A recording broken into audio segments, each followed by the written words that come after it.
Do you want to solve TikTok message problem? Follow these easy steps.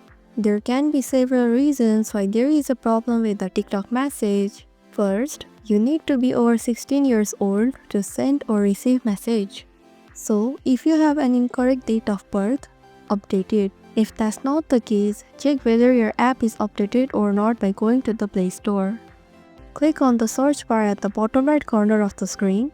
Search for TikTok in the search bar. Tap on the TikTok option to check for any updates. If there is an update, an update button will be displayed. Tap on it. Another reason might be the app cache. To clear the cache, open the TikTok application. Now, hit the profile icon at the bottom right corner of the screen. Press the hamburger icon at the top right corner. Next, select Settings and Privacy from the menu. Scroll down to the Cache and Cellular section. Choose the Free Up Space option. Tap on the Clear button next to Cache. Then hit Clear again in the pop-up.